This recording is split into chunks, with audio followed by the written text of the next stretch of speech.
Hello and welcome. I am Rorschach with the Game Reactionists, and I'm going to record a special video today. It's been about a couple of weeks since the launch of Spider-Man 2. Spectre and I kind of did we did an unboxing of the Collector's Edition. This is a game that I was looking forward to playing. Now that I have fully completed it, got the platinum and everything, now I'm going to talk about the game. If you can notice in the tone of my voice and the inflection of my voice, I'm not all that pleased with it. And this is a good day to do this video because this has been nominated for Game of the Year by the Video Game Awards. So, Spider-Man 2. What I'd like to do is show the launch trailer. Give an idea of what we were supposedly going to get, and then go into what we actually got. Not a long trailer, so it'll be about a minute, and then we'll go from there.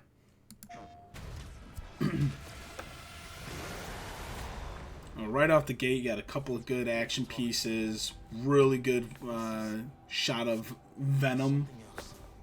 I need your help. Are you sure this isn't something you can handle yourself?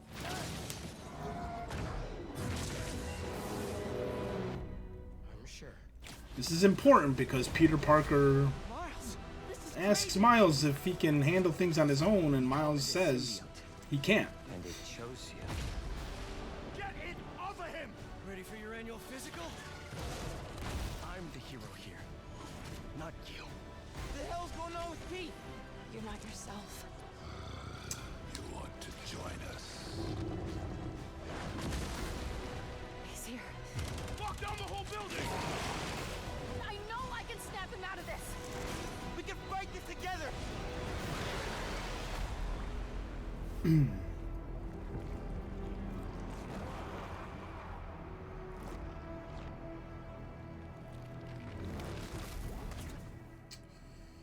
So yeah, there's the launch trailer.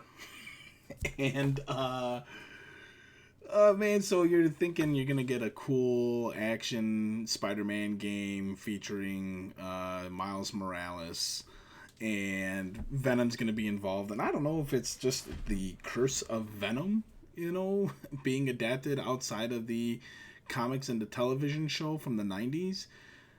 Because man, oh man, just the underwhelming storyline of this game and the underwhelming presentation. I was a fan of the 2018 Spider-Man. I thought it was really well written, and it had an interesting rogues gallery, an interesting development of Peter Parker. There were some things that I could have done without, such as the playable sections of Mary Jane and Miles Morales. I think they were very jarring. I think they split up the pacing of the Spider-Man game in a poor fashion. And then they brought missions like those back into Spider-Man 2. And the Mary Jane missions specifically were heavily criticized by fans of the 2018 game. So what did Insomniac do? Well, they doubled down and they gave us more Mary Jane missions. But it's okay. They gave her a laser pistol this time. And it's okay because she is going through and beating the heck out of Craven and his goons. Well, not Craven, but his goons. I mean, we're talking about mercenaries that are, 240 pounds getting themselves handled by Mary Jane Watson. There were a couple of socio-political stuff put in the 2018 game, and then there was something put in the Miles Morales game. And then they just beat you over the head with it in Spider-Man 2, which was my biggest fear.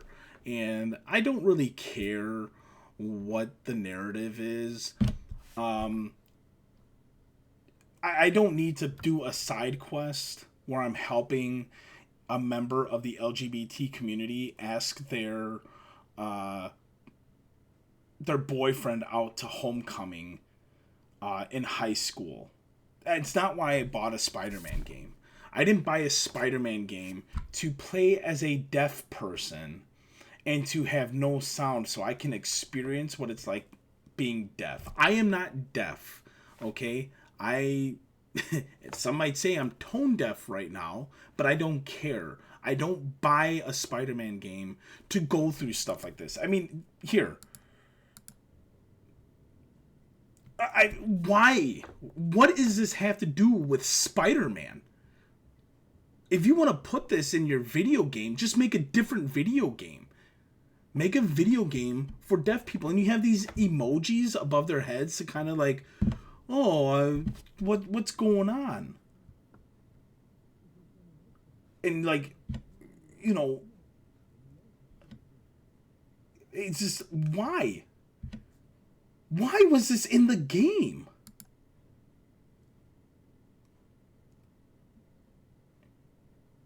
And I don't know, man. Last I checked, whether you're tagging, you know, to create an art piece or whatever, I'm pretty sure spray painting property that isn't yours is still a crime. I don't know. Very, you know, I don't know. I'm just so dumbfounded by the sections like these in the games. Like, they doubled down on it and they made it unnecessary. I mean, this is the crap that was in Spider-Man 2. Okay? And then, or we get this. Harry and Peter meet each other for the first time, and then you're pedaling a bicycle. Now, I did mute this because there is a song here, so I don't want to get a copyright strike for playing a song that I don't own the content to. So they are talking about like the events of the past couple years and things that have went on. But you're pedaling a bicycle with Harry Osborn. The point of this is Harry's going to take you down a trip down memory lane. You're going to the high school that you guys went to high school with, and then you replay a flashback scene of you and Harry breaking into the high school as kids to recover a flash drive that Peter needed for a science project. What the fuck? This is so jarring. This is so unnecessary. This broke up the pacing of the core game in a manner that didn't need to occur. And like, these sections are not quick sections. A lot of them take upwards of half hour to an hour to complete, and it's just, I don't want to do this crap. Or the carnival section. Now here's some cutscenes, but like, you're going through, you're testing your love with Mary Jane, and you're just going through and playing basketball, you know, just walking around, playing arcade games. Hey man, arcade games are cool. My family and I took a vacation at a resort this past weekend. We were in the arcade playing the games themselves, but this is not stuff that I wanted in my Spider-Man game. It's just insanity to me that this was included. You know, why were the developers of Insomniac sitting around and saying, hey, you know what people didn't like was those Miles Morales and MJ sections. So here's what we're going to do. We're going to give those sections, not only are we going to bring those sections back in our sequel, we're going to make them even more convoluted and more unnecessary. It was unbelievably frustrating. This does not add replayability. I will never play this game again because I do not want to have to go through these sections again. I don't mind narrative building and expanding upon your world. I don't mind narrative-driven games. Some of my favorite video games in history are narrative-driven. I'm a big fan of the Legacy of Kain games, big fan of Metal Gear Solid, big fan of God of War. All of those games are narrative-driven, but sections like these do not add replayability to your video games. I will never play Spider-Man 2 unless there happens to be DLC. But again, I'm sure in the DLC they'll insert some more sections like these, because apparently the fans have spoken. They said they don't like these, but Insomniac doesn't give a shit. They don't really care. They knew this game was gonna sell like hotcakes because of Venom alone. All they had to do was insert Venom. They knew they were gonna make millions off of this. I mean, look at this. I'm watching Peter Parker, and this was in your video game. I don't understand it.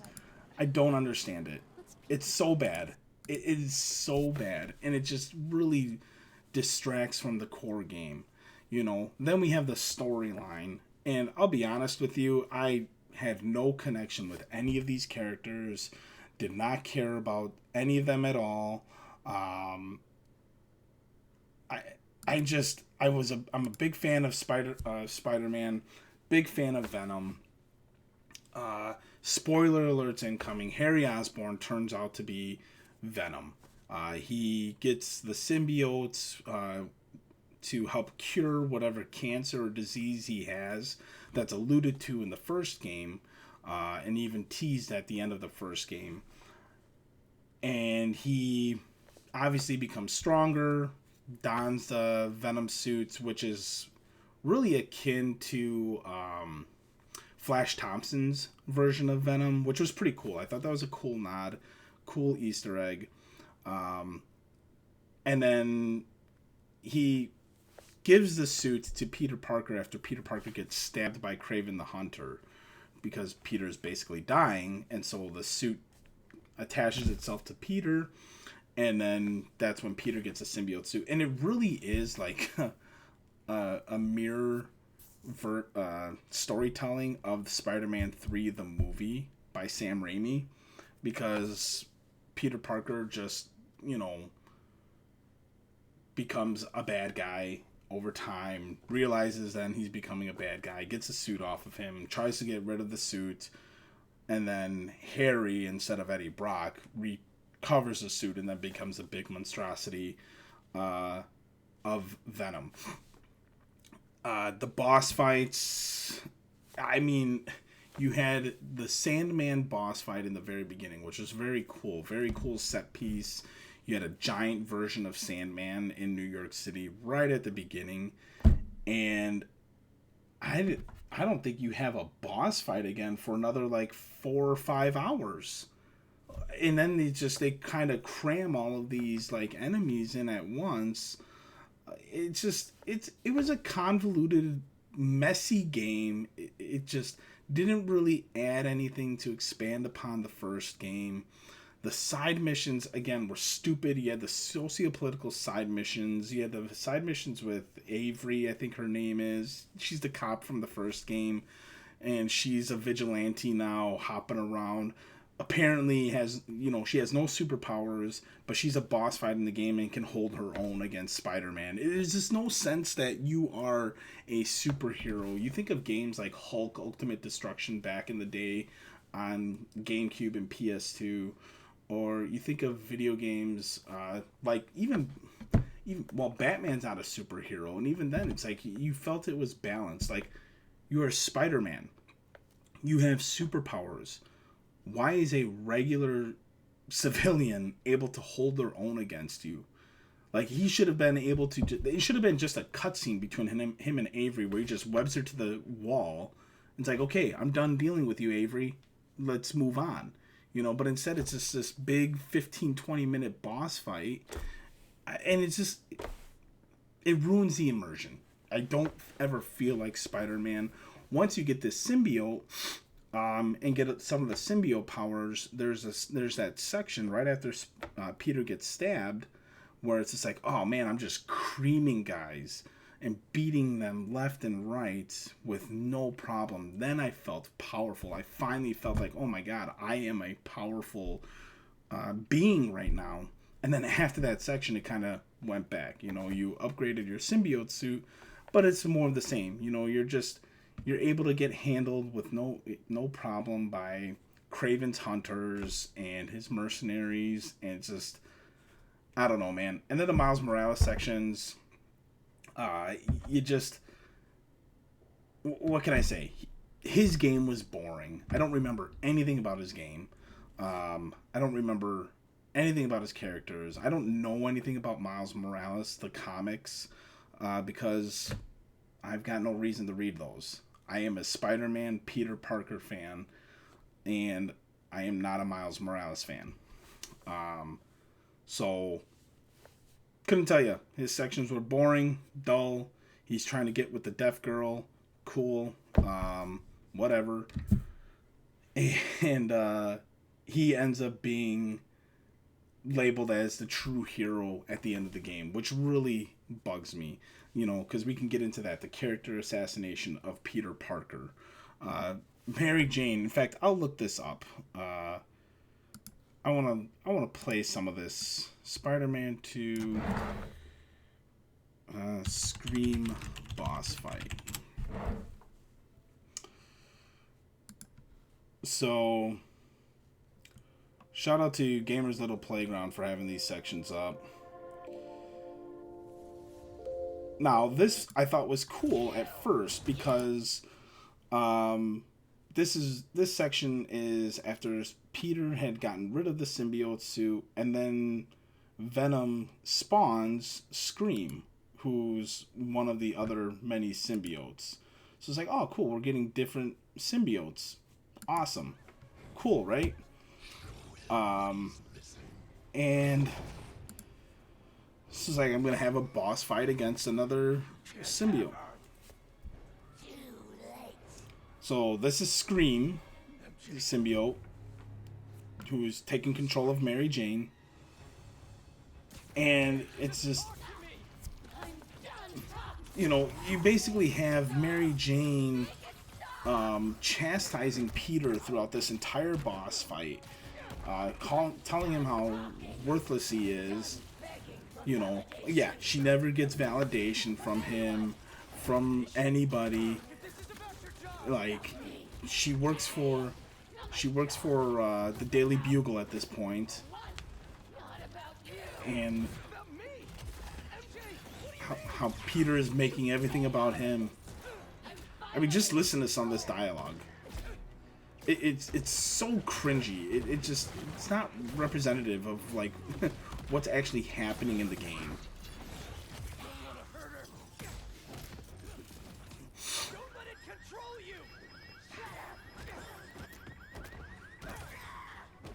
And like, even this combat, it's just, I'm watching this, remembering playing through this, it's like, remembering being so bored by this. This was just so boring to me.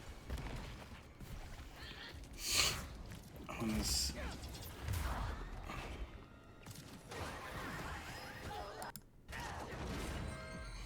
Look at what you're doing! This isn't control! I'm in complete control! Pete! What's happening to me? Now, like, Mary Jane's coming through now.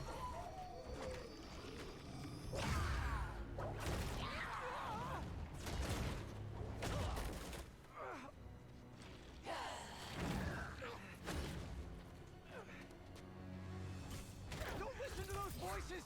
They aren't telling the truth! I heard them too! I know how it feels!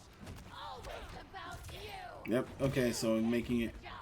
You can't pay the mortgage! I have a job! With Harry! We'll be okay! And for how long? There's only one job you care about. Spider-Man! Yeah, so it's like he's Spider-Man. He was, you know, unwillingly thrusted this responsibility of being Spider-Man. And so he uses it to try to do good for the city, in which he points out. Look how it's doing with you! And like, they're just completely making him out to be just a terrible guy. Like, I don't understand who wrote this. This is not representative of the character. It's the truth! What are you saying? You do make a difference! What you do matters! Right. So Mary Jane being a reporter is akin to Peter Parker saving the lives of hundreds of thousands of people, especially if you paid attention to the events of 2018, when Dr. Octopus released this gas to, you know, basically make people go crazy and die, and he stops that. But yeah, Mary Jane being a reporter matters. You know, she matters. It's all about her. I mean, this is definitely self-insert nonsense from the developers of this game. Remember your book? You said you want to help people. Nobody read it. Yeah. Nobody read her book because nobody cares about her. It's just like... It's not true. If I helped one person, it was worth it. So, it's just... Looking for answers. Please.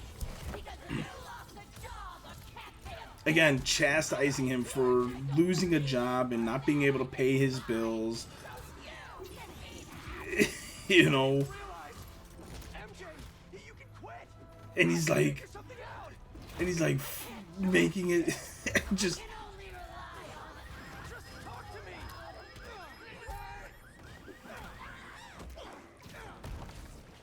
I mean, this goes on. This is a 4-part boss fight, and this goes on forever and ever. It's just painful.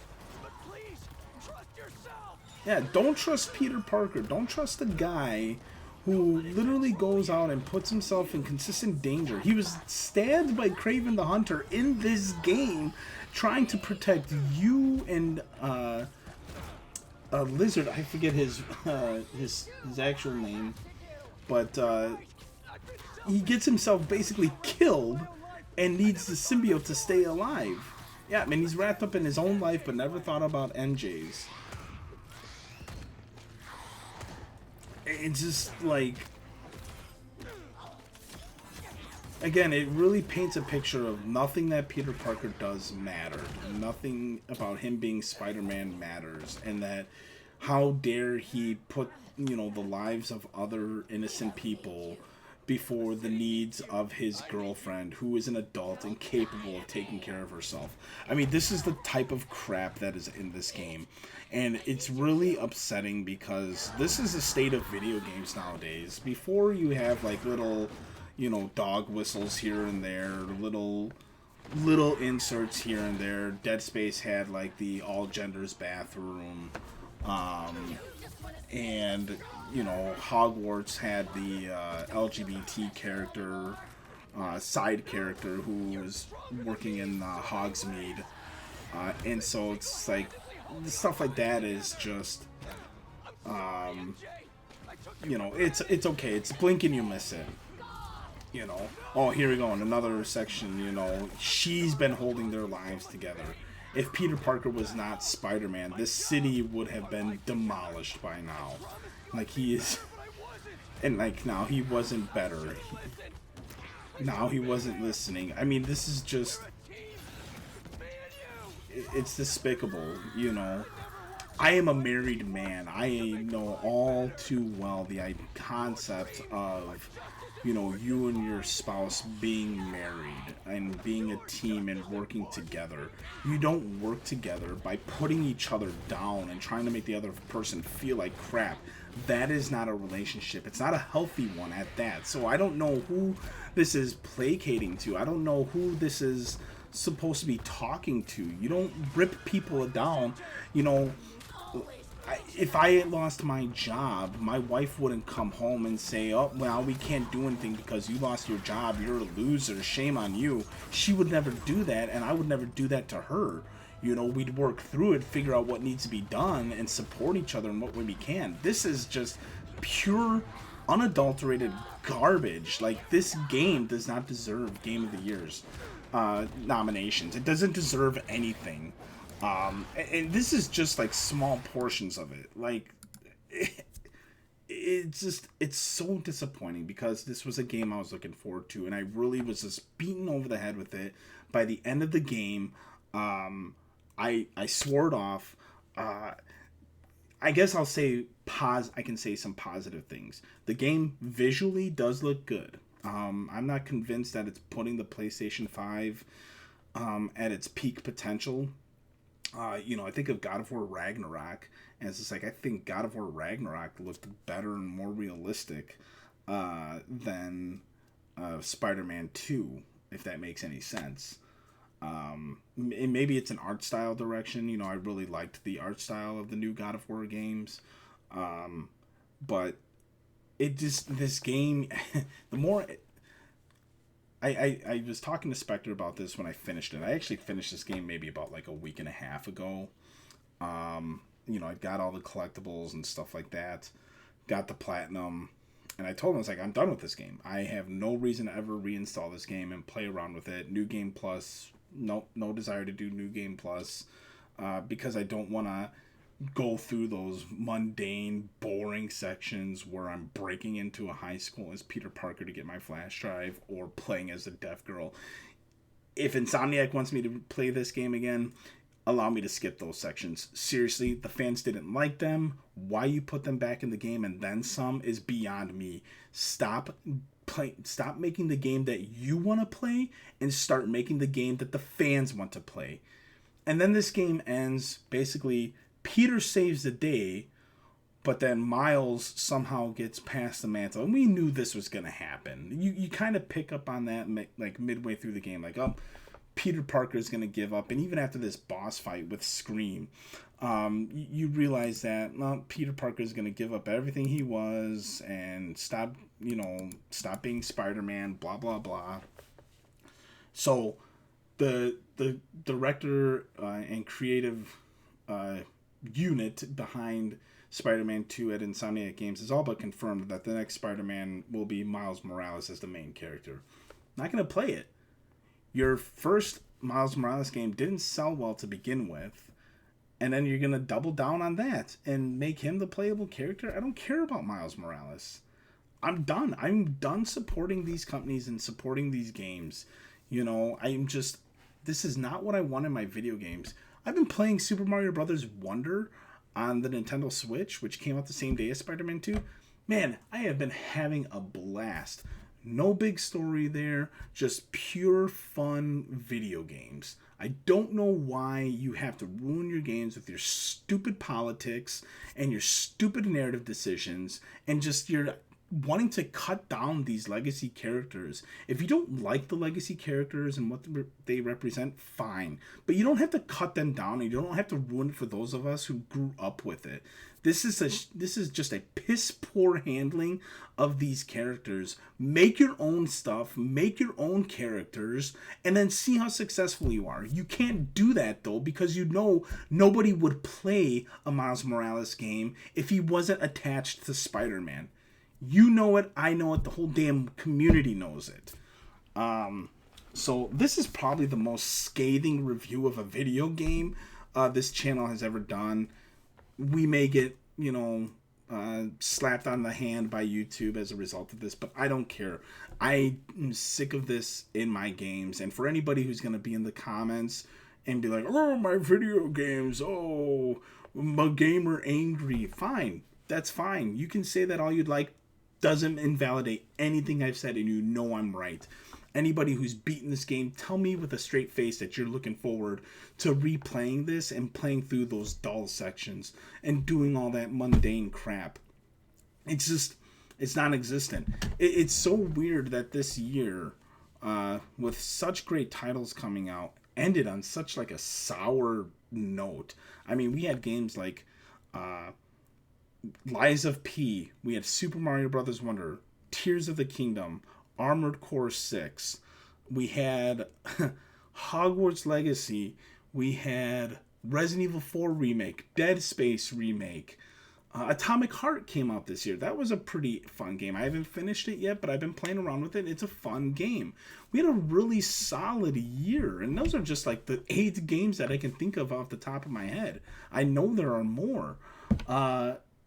It's just all those games are fun and interesting and cool to engage with, mainly because they are not wasting their time trying to make you feel like a piece of shit for playing the game. And that's really what it comes down to. You're a fan of Peter Parker? Well, we're going to take a dump all over him. So, with that said, where do we go from here? I think Insomniac, you guys need to shake up your staff or really ditch this behavior, because it's not going to work out well for you. History shows it all the time. Studios that do this shit just never live long enough to speak of their successes. You know, that's why Nintendo as a platform has lasted so long. They've lasted the better part of 40 years almost in the video game industry, because they don't do shit like this. I mean, you think of all the studios that have closed down recently. Think of what is it, Volition Games, who made the Saints Row remake, remaster, re-envisioning, whatever it was. They did the same shit, and now they are closed. They're done. I mean, Insomniac, you guys gave life to Ratchet and Clank. You guys were relevant for the better part of 2 decades. Why are you trying to destroy yourselves? For what? To entice people that don't even play this stuff? The very people that you're trying to please, I guarantee you, by and large, do not buy and play your games. Why are you doing this? I'm worried about the Wolverine game. Like, what am I going to do? Am I going to see Wolverine, you know, playing hopscotch with some school kids as a side mission? I mean, what am I going to see? Am I going to see Wolverine, you know, helping a gay couple ask each other out to prom, you know, or better yet, help a gay couple plan their wedding? Is that what I'm going to see in Wolverine? Who the hell's going to want to play that? And then Spider-Man 3 video game, I don't care. You know, there were nods to a sequel, obviously. There was one side quest that I thought was cool because it was a nod to Carnage. And then obviously at the end of Spider-Man 2, you get a nod to Green Goblin. Cool concepts, but honestly, don't care. I'm not going to buy and play it. I'm not going to support you unless you decide to, you know, take a step back and reflect and say, you know what, we're not going to do this in our games anymore. We're just going to make a video game. That's all we want. Just make a video game. So that's a little bit longer of a rant, of a review. You know, let me know what you think in the comments. I am curious. You know, let me know if you agree with me or disagree with me one way or the other. Well, please be respectful of anybody's opinions if you're commenting. You know, we'll definitely engage with you and hear you out as well. And, you know, don't be, you know, flinging mud at each other. That's not the point of this video. The point of this video is to just provide a different perspective than what we've been hearing, you know. And the fact that this game was given a Game of the Year nomination, I don't think this is Game of the Year quality. I really don't. I think Armored Core 6 should have been on there. I think Lies of P should have been on that nominations list. The fact that I think Hogwarts Legacy should have been on that nominations list over this. Any of those 3 games are far superior video games, in my opinion, than Spider-Man 2. But let us know if you like this kind of content. You know, don't forget to like, comment, and subscribe. Hit the notification bell for when we upload new videos. Spectre and I are planning to do a video later this week discussing the Video Game Award nominations and the Video Game Awards themselves. I know we're going to be streaming the Video Game Awards, and so we got a lot of things coming up. That'll pretty much do it. Silver lining, I did get a really awesome Venom statue out of the collector's edition. I do have buyer's remorse for not only buying the game, but for buying the console cover and the controller as well. I'm not too happy about it. Had I known that the final product of this game was going to be what I got, I probably would have just stuck with the collector's edition. Well, actually, had I known, I probably wouldn't have bought that at all either. Honestly, the more I think about it, my initial reaction was a 6.5 out of 10. We normally don't do number scores, but I give this game a 4 out of 10. You didn't do much in terms of changing and innovating your video game from the 2018 outing. You put in a lot of garbage that didn't need to be put in the game. You took a shit on the legacy characters unnecessarily. And so you get a 4 out of 10. Spider-Man 2 sucks. So I am Rorschach with the Game Reactionists. Thank you so much for watching.